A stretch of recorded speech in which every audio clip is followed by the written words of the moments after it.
ಪರಸಪ್ಪ ಜಾಡರ್ ಅಂತೇಳಿ ಕುಂಡಮಳ್ಳಿ ಪ್ಲಾಟ್. ನಾನು ಅಂಗನವಾಡಿ ಕಾರ್ಯಕರ್ತೆಯಾಗಿ ಕೆಲಸ ನಿರ್ವಹಿಸ್ತಿದ್ದೀನಿ. ನಿಮ್ಮ ಮನೆಯಲ್ಲಿ ಎಷ್ಟು ಜನ ವಾಸ ಮಾಡ್ತೀರಿ? ನಮ್ಮ ಮನೆಯಲ್ಲಿ ಟೋಟಲ್ 13 ಜನ ಇದ್ದೇವೆ. ನೀವು 13 ಜನನು ಬಳಸದ ನೀರನ್ನು ಎಲ್ಲಿಗೆ ಹರಿಬಿಡ್ತಾ ಇದ್ದೀರಿ? ನಾವು ಬಟ್ಟೆ ತೊಳೆದ ನೀರನ್ನು, ಪಾತ್ರೆ ತೊಳೆದ ನೀರನ್ನು ಮತ್ತು ಇದಕ್ಕೆ ಬಳಸುವಂಥ ನೀರನ್ನು ಒಂದು ಕಡೆ ಸಂಗ್ರಹಣೆ ಹಾಕಿ ನಮ್ಮ ಹಿತ್ತಲಲ್ಲಿ ಹೂವಿನ ಗಿಡಕ್ಕಾಗಲಿ, ತರಕಾರಿ ಗಿಡಕ್ಕಾಗಲಿ, ಗಿಡಕ್ಕೆಲ್ಲ ಯೂಸ್ ಮಾಡ್ತಾಯಿದ್ದೇವೆ.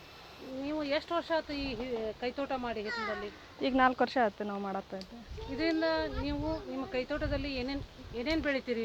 ನಮ್ಮ ಕೈತೋಟದಲ್ಲಿ ಅಂದರೆ ಈ ಕಾಲುವೆಗೆ ಸತತ ನೀರು ಹರಿಯೋದ್ರಿಂದ ನಾವು ನೀರನ್ನು ಅಲ್ಲಿ ಒಂದು ಕಡೆ ಸಂಗ್ರಹಣೆ ಮಾಡೋದ್ರಿಂದ ಕಾಲುವೆ ಗುಂಟ ಕಬ್ಬನ್ನು ಹಚ್ಚಿದ್ದೇವೆ. ಮತ್ತು ಪೇರ್ಲೆ ಗಿಡ, ಅಡಿಕೆ ಗಿಡ ಅದಾವೆ, ಇದು ತೆಂಗಿನ ಮರ, ಪಪ್ಪಾಯಿ ಗಿಡ, ವಿವಿಧ ತರಕಾರಿಗಳು, ಹೂಗಳ ಗಿಡ, ಇವಕ್ಕೆಲ್ಲ ಇದು ಮಾಡ್ಕೊಂಡಿದ್ದೇವೆ ನಾವು ಅನುಕೂಲ. ಈ ತರಕಾರಿ, ಹೂವಿನ ಹಣ್ಣು ಎಲ್ಲ ಬೆಳೆದಿರಿ, ಇದರಿಂದ ನಿಮ್ಮ ಮನೆಯಾಗ ಏನೇನು ಸುಧಾರಣೆ ಆಗೈತಿ ಆರ್ಥಿಕತೆಯಿಂದ ಅಥವಾ ಆರೋಗ್ಯ ಸುಧಾರಣೆ ಆಗಿದೆ? ಈಗ ತರಕಾರಿ ಬೆಳೆದಿಂದ ಉದಾಹರಣೆಗಾಗಿ ಮಾರ್ಕೆಟಿಂದ ತಗೊಂಡು ಅಲ್ಲಿ ಯಾವತ್ತು ಬೆಳೆದಿರ್ತಾರೆ ಹಿಂಗೆ ತಂದಿರ್ತಾರೆ. ಈಗ ನಮ್ಗೆ ತಾಜಾ ಸಿಗ್ತಾವೆ. ನಮಗೆ ಬೇಕಾದಂಥ ಮಕ್ಕಳು ತಿನ್ನುವಂತಾಗಲಿ ಇದಾಗಲಿ ಪ್ರತಿನಿತ್ಯ ಬೇಕಾದಂಥ ತರಕಾರಿಯನ್ನು ನಾವು ಉಪಯೋಗಿಸ್ಬೋದು. ಅದ್ರಾಗ ಫ್ರೆಶ್ ಆಗಿರ್ತೈತೆ ಅಂತಲೇ ಹೇಳ್ಬೋದು. ಓಕೆ. ಇದರಿಂದ ಈ ನೀರು ಇಂಗಿಸೋದ್ರಿಂದ ನಿಮ್ಮ ಹಿತ್ತಲಲ್ಲಿ ಯಾವ ರೀತಿ ವಾತಾವರಣ ಬೆಳೆದೈತಿ? ಅಂತರ್ಜಲ ಮಟ್ಟ ಹೆಚ್ಚಾಗೈತಿ.